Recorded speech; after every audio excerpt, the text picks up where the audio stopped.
in depth, which is social media security. Some of the settings that our agents and you guys can change on your personal Facebook account.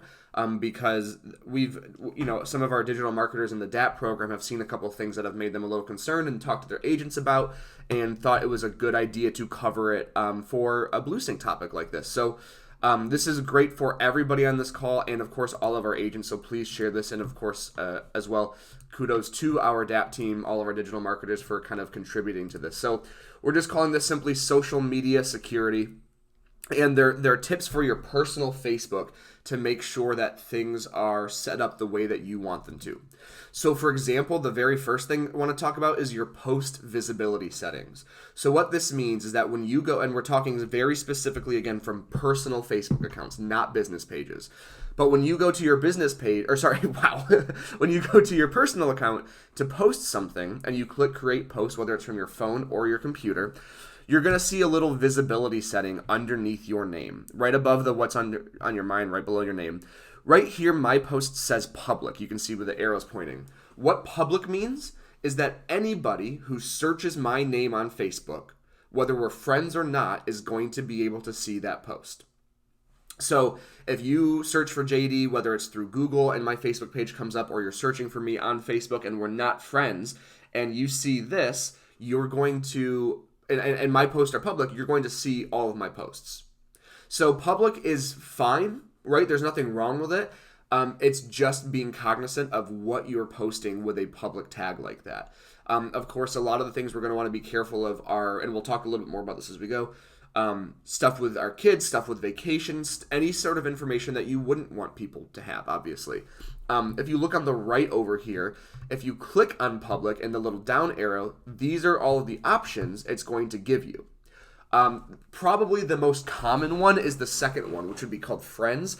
This means that only your friends on Facebook can see the post that you're going to post. So if I post that, it's a photo of the boys or something like that, and I post it, if you're friends with me, you'll be able to see the post. But if you go to my Facebook account searching to be friends with me, that post will not come up.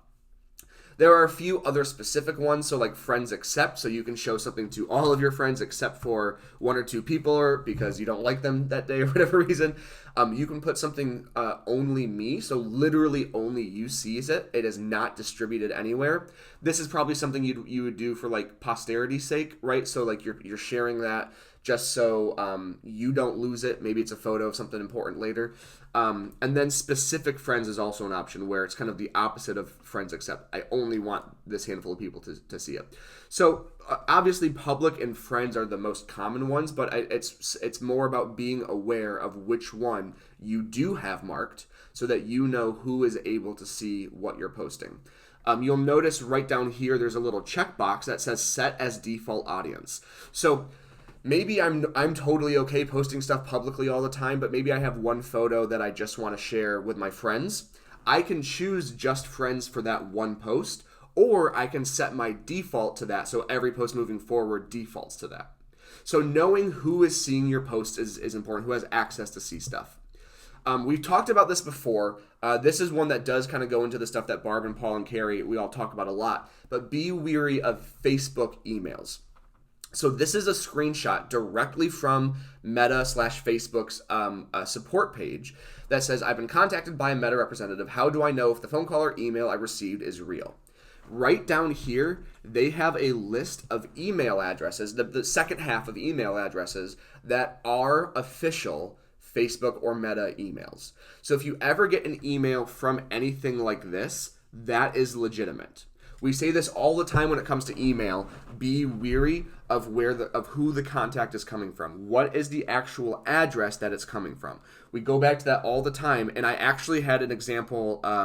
This would have been early last week when I was prepping this presentation. 2 days in a row. No. Well, it might have been 2 days in a row. It was either 2 days in a row or the same day. I had two different people email me and say, is this legit from Facebook? One was legit, one was not.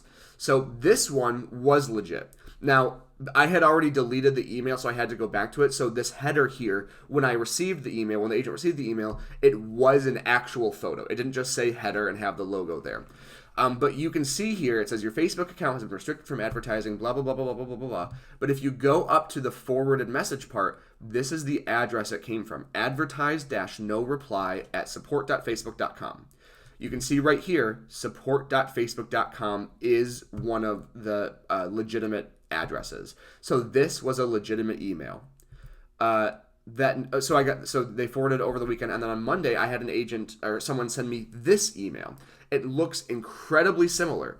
Your Facebook account has been restricted from advertising. Your ad account is disabled from advertising. Very similar, but you'll see right up here, this is not a legitimate Facebook email address. This is far from a legitimate Facebook email address. So that is always one of the most important things, is if you go up to the email, don't just see the name of where it's from, look at the actual address, the full email address.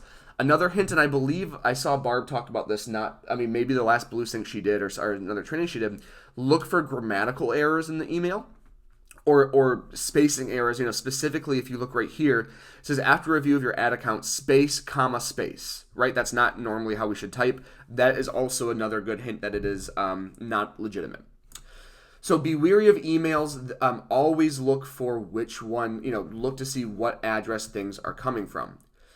We talked about this going back to the, privacy settings thing.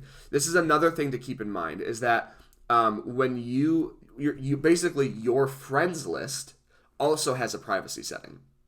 So if I go to my personal Facebook account and I click on friends, I'm going to get a list of all my friends, right? But if I click on these three dots right here, I'm going to be able to edit the privacy of this list. So it's the exact same thing as the posts earlier, that you can have it set. So you can see right now I have it set to friends. So if someone's friends with me, like let's use my brother Caleb right here. If Caleb came to my personal profile, he could see all of the people that I'm friends with on Facebook. However, there's also a setting, again, if I were to click on friends here, there's also a setting that would allow it for anybody, that anybody on Facebook could see all of my friends on Facebook, which is, again, not something you necessarily want to have public, because people can be very tricky with going, down rabbit holes to find someone specific or to find specific information, or somebody who would seem susceptible or vulnerable to some sort of email scam or Facebook scam. So making sure that, I could lock this down so that nobody can see my friends list. Even my friends can't see who I'm friends with. I would again say that I don't necessarily think there is a particular right way or wrong way to have it. It's just being cognizant of what your settings are set to so that you are aware of it. And then the last tip that we had here is caution with location tagging. So we see this sort of stuff a lot, right? It would say J.D. Waldvogel is at St. Augustine Amphitheater. Love it here in St. Augustine. And I had literally tagged the location as St. Augustine Amphitheater. I'm not normally someone who's like, you have to be careful of everything all the time because you never know what's going to happen. However, with this sort of a thing here, you need to be careful, because if you tell people that, hey, I'm currently on vacation, that opens the opportunity for people to be like, oh, so that means they're not home right now. And then if somebody has, of course, bad intentions, they could use that as an opportunity to kind of go somewhere and, try to, God forbid, right, break in, whatever, stuff like that. Again, not try to be fear-mongering, but again, it's about being cautious with your information. So an easy way around this, a kind of cop-out way, is don't post vacation photos until after you get back.